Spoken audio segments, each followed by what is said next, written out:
இது பெரும்பான்மை சமூகத்திலே நடந்திருக்கிறது, தமிழ் சமூகத்திலே நடந்திருக்கிறது, முஸ்லிம் சமூகத்திலேயும் நடந்திருக்கிறது. இது ஒரு பொது பிரச்சனை உண்டு.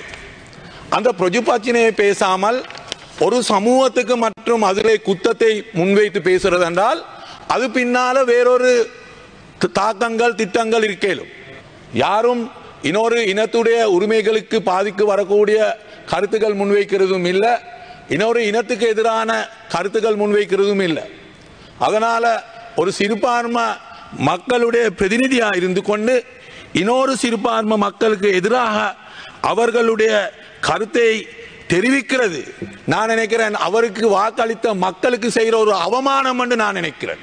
பிரதி கதாநாயக அவர்களே, இன்று இந்த விவாதத்தில் முக்கியமான சில காரணங்கள் நாங்கள் முன்வைக்க வேணும். என்னென்றால், இந்த நாட்டிலேயும் இந்த பாராளுமன்றத்திலேயும் கடந்த காலத்தில் சிறு பிள்ளைகளுடைய விவாகங்களை பற்றி பல கருத்துக்கள் முன்வைத்திருக்கிறது.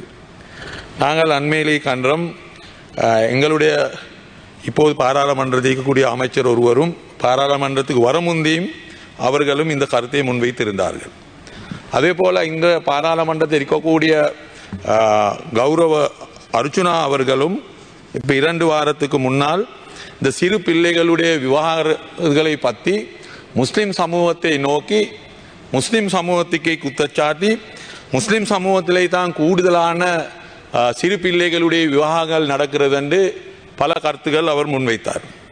அந்த கருத்துக்களிலே அவர்கள் இந்த நாட்டிலே ஒரு சட்டம் இருக்க வேண்டும் என்றும் சொன்னார். நான் இப்போது என்னுடைய கையிலே இருக்கிறது 2012 சென்சஸ் அண்ட் ஸ்டாட்டிஸ்டிக் டிபார்ட்மெண்ட்டில் அவர்கள் முன்வைத்த கருத்து. ஏனென்றால் இந்த 2012 தான் கடைசியாக இந்த சென்சஸ் டிபார்ட்மெண்ட்டால் இதை பற்றி அவர்கள் செய்த விசாரணை நடந்தது. கடைசி வருடம் 2012. கடந்த 2012 இன்னும் வர காட்டியும் சென்சஸ் டிபார்ட்மெண்ட் அவர்கள் இதை பற்றி புள்ளி விபரங்கள் செய்ததில்லை. எனவே இதை நாங்கள் பார்த்தோம் என்றால் 17 வயசிலிருந்து குறைந்த பிள்ளைகளுடைய விவாகங்களை நாங்கள் எடுத்தால் இந்த நாட்டிலே பெரும்பான்மை மக்கள் அப்படின்னா சிங்கள மக்களுடைய தொகை பெர்சன்டேஜ் படி எடுத்தால் 169% சிறு பிள்ளைகளுடைய விவாகங்கள் நடந்திருக்கிறது. அப்படி என்றால் 17 வயதுக்கு குறைய பிள்ளைகள். அது நாங்கள் தொகையை எடுத்தால் 21,510. அதே போல இலங்கை தமிழர்களுடைய தொகையை எடுத்தால் 113%. அது 3,925 நடந்திருக்கிறது. மலைய தமிழ் மக்களுடைய அவர்களுடைய இதை பார்த்தால் 108% நடந்திருக்கிறது, 1,312. அதே போல முஸ்லிம் சமூகத்துடைய பார்த்தால் 114% நடந்திருக்கிறது, 4,329. நாங்கள் பார்த்தோம் என்றால் அப்படி என்றால் இந்த புள்ளி விபரத்தை பார்த்தால் ஸ்டாட்டிஸ்டிக் சயின்ஸ் டிபார்ட்மெண்டால கொடுத்த இந்த புள்ளி விபரத்தை பார்த்தால் இது எல்லா சமூகத்திலேயும் நடந்திருக்கிறது. இது பெரும்பான்மை சமூகத்திலே நடந்திருக்கிறது, தமிழ் சமூகத்திலே நடந்திருக்கிறது, முஸ்லிம் சமூகத்திலேயும் நடந்திருக்கிறது. இது ஒரு பொது பிரச்சனை உண்டு. அந்த பொது பிரச்சனையை பேசாமல் ஒரு சமூகத்துக்கு மற்றும் அதிலே குத்தத்தை முன்வைத்து பேசுறது என்றால் அது பின்னால வேறொரு தாக்கங்கள் திட்டங்கள் இருக்கேலும். ஏனென்றால் எங்களுடைய நாட்டிலே நடக்கக்கூடிய சிறு பிள்ளைகளுடைய விவாகங்கள் எல்லா சமூகத்திலேயும் நடந்திருக்கிற நேரத்தில், ஆனால் மற்ற சமூகத்தை பற்றி பேசாமல் ஒரு சமூகத்துக்கு குத்தத்தை சாட்டுறது என்று சொன்னால் அதனால அது பின்னாலே வேறொரு அரசியல் காரணங்கள் இருக்கணும் என்று ஒரு சந்தேகம் எங்களுக்கு இருக்கிறது. அதே போலதான் நான் அர்ஜுனா அவருடைய பேச்சிலே அவர் சொன்னார், இந்த நாட்டிலே ஒரு சட்டம் இருக்க வேணும் என்று. எங்களுக்கு தெரியும், இந்த நாட்டில் பல இனங்கள் வாழக்கூடிய ஒரு நாடு. இந்த நாட்டிலே பல சட்டங்கள் இருக்கிறது. முஸ்லிம் மக்களை நோக்கி முஸ்லிம்களுடைய தனியார் சட்டம் இருக்கிறது. அதே போல கண்டிலே வாழக்கூடிய மக்களுக்கு உடனட்ட விவாக நீதி என்று சொல்வார்கள், அப்படி ஒரு சட்டம் இருக்கிறது. அதே போல தேசவலாம் சட்டம் இருக்கிறது. அப்படி சட்டம் இந்த நாட்டிலே இருக்கிறது. அப்படி சட்டம் தேவையாகவும் இருக்கிறது. என்னென்றால் இந்த நாட்டிலே வாழக்கூடிய பல மக்கள் இருக்கிறார்கள். அந்த பல மக்களுடைய தேவைகள் இருக்கிறது, அவர்களுடைய மத உரிமைகள் இருக்கிறது. அதனால அவர்களுடைய அந்த அடையாளம் காண வேணும். அதனால் அந்த சட்டங்கள் இருக்க வேணும். அந்த சட்டங்கள் யாரும் நிராகரிக்கிறது இல்லை. இவ்வளவு காலமா எல்லாரும் அந்த சட்டங்களை ஏற்றுக்கொண்டது.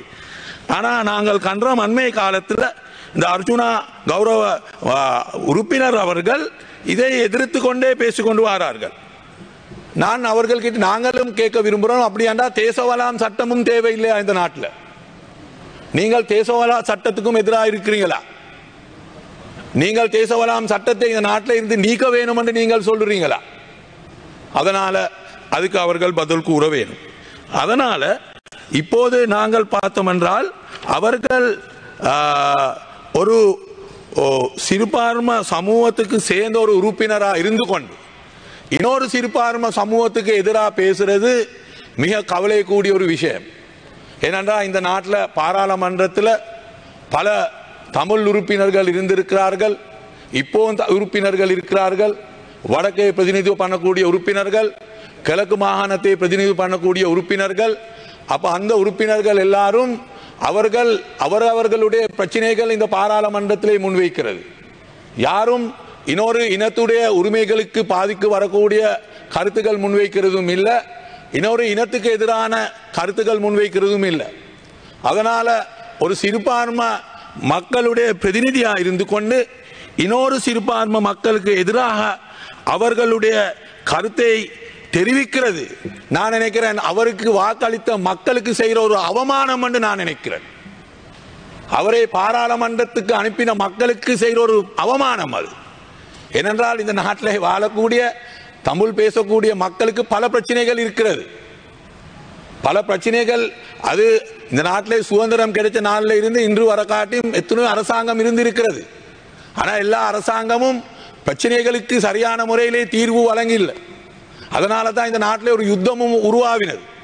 நாங்கள் இந்த நாட்டில் 35 வருடம் ஒரு யுத்தத்தை செய்து இப்போ யுத்தம் முடிவந்திருக்கிறது. ஆனால் அந்த யுத்தத்தை உருவாக்கக்கூடிய காரணங்கள் ஆனால் இன்றும் எங்களுக்கு இன்னும் தீர்வு வழங்க இல்லாத கூடிய நிலைமை தான் காணப்படுகிறது. இப்ப யுத்தம் முடிவந்ததும் எங்களுக்கு தெரியும் 15 வருடமாக இருக்கிறது. ஆனால் அந்த 15 வருடமாக இருந்தாலும் யுத்தத்தை உருவாவின காரணங்களை தீர்க்கிறதுக்கு எங்களுக்கு விளங்குகிறது இன்றும் ஒரு அரசாங்கம் இப்போதும் முன்வந்து இல்லை. அதனால தான் நான் சொல்ல வாரது என்னென்றால் இந்த நாட்டில் வாழக்கூடிய எல்லா இனங்களுடைய அவர்களுடைய மத உரிமைகள் இருக்கிறது, அவர்களுடைய கலாச்சாரங்கள் இருக்கிறது, அவர்களுடைய பல தனியார் சட்டங்கள் இருக்கிறது. அதுக்கு நாங்கள் மதிப்பு கொடுக்க வேணும், அந்த சட்டங்களை பாதுகாக்க வேணும். அதனால் அந்த சிறு பிள்ளைகளுடைய விவாகம் என்று சொல்றது ஒரு முஸ்லிம் சமூகத்தில் இருக்கக்கூடிய பிரச்சனைகள் மட்டுமல்ல, இந்த நாட்டில் எல்லா சமூகமும் அந்த பிரச்சனைக்கு முகம் கொடுத்து கொண்டிருக்கிறது. அதனால அது இந்த நாட்டில் இன்று இருக்கக்கூடிய ஒரு பொது பிரச்சனை. அப்படி இல்லாமல் ஒரு சமூகத்தை நோக்கி அவர்கள் குற்றம் சொல்றது என்றால் அவர்களுடைய பின்னாலே யாரி சரி ஒருவர் இருந்து கொண்டு அவர்களுடைய அஜெண்டா அரசியல் அஜெண்டாவுக்கு இவர்கள் வேலை செய்கிறது என்று ஒரு சந்தேகம் எங்களுக்கு இப்போது வந்திருக்கிறது. செய்திகளை உடனுக்குடன் தெரிந்து கொள்ள உடனே சப்ஸ்கிரைப் பண்ணுங்க.